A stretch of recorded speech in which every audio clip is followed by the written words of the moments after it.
Dans cette capsule vidéo, nous allons aborder le thème des mobilités diverses et mondialisées et voir dans quelle mesure elles révèlent des inégalités. Cette première capsule fera l'objet de l'étude des migrations internationales. Une seconde portera sur les migrations touristiques.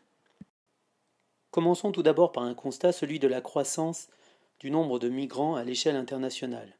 En effet, on relève environ 75 millions de migrants en 1965, alors qu'en 2010, ces mêmes migrants sont plus de 200 millions.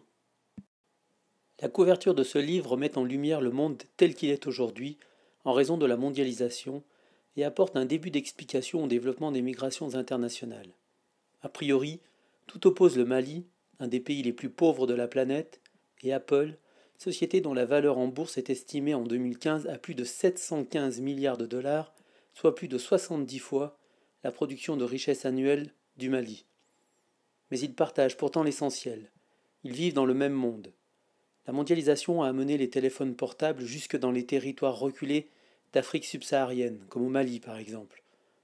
L'information mondialisée se diffuse rapidement. Les zones d'accueil de migrants, celles où on consomme en masse, exercent une forte attraction et sont souvent idéalisées, apparaissant comme des Eldorado. Le système des migrations internationales s'appuie sur des ensembles régionaux. Commençons par les ensembles régionaux des migrations sud-nord, autrement dit des pays en développement, vers les pays riches les plus proches.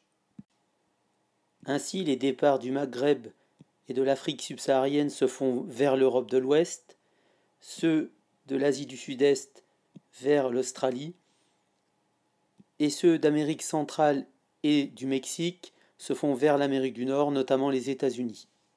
Abordons maintenant des ensembles régionaux des migrations sud-sud, autrement dit entre pays en voie de développement. On peut citer par exemple les migrations de l'Afrique centrale et australe vers l'Afrique du Sud, ou bien encore de l'Inde vers les États du Golfe, dans la péninsule arabique. Les migrations existent également entre pays du Nord.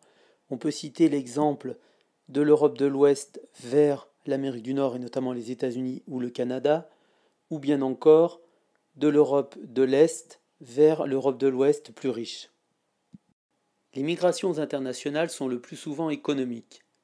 Ce phénomène mondial, on l'a vu, s'appuie sur des ensembles régionaux. L'existence de ces ensembles régionaux montre que la proximité est aussi un facteur important. Les migrations économiques sont volontaires. D'autres migrations sont des migrations forcées. Les migrants qui fuient leur pays pour échapper à un danger sont des réfugiés.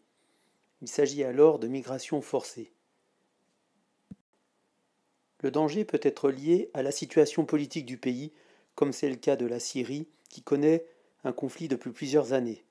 On voit sur cette carte que les Syriens ont été nombreux à fuir leur pays pour s'installer dans les pays les plus proches, qu'il s'agisse du Liban, de la Turquie, de la Jordanie ou bien encore de l'Irak. Mais les réfugiés ne sont pas tous des réfugiés politiques. Certains fuient leur pays pour des raisons climatiques. Ainsi, une sécheresse peut entraîner une famine qui peut conduire les habitants d'un pays à fuir. Le nombre croissant de migrants internationaux chaque année pourrait laisser penser que la mondialisation est synonyme de circulation libre des personnes.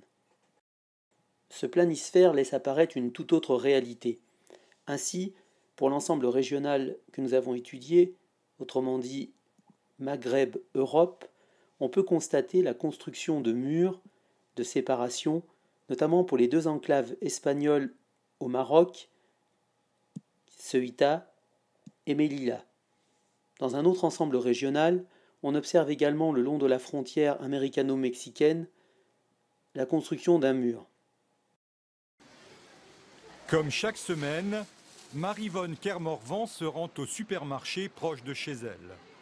Aujourd'hui, elle fait ses achats de fruits et légumes.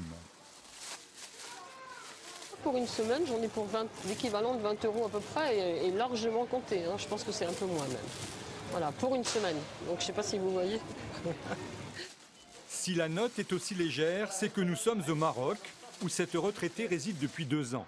Ce n'est pas réellement par choix, mais avec une pension de 1 000 €, elle ne voyait pas comment boucler ses fins de mois en France. Alors, avec ses économies, elle s'est achetée à Agadir cet appartement de 80 mètres carrés, Coût de l'opération, 68 000 €, frais de notaire compris. Et chaque mois, elle surveille son budget de très près.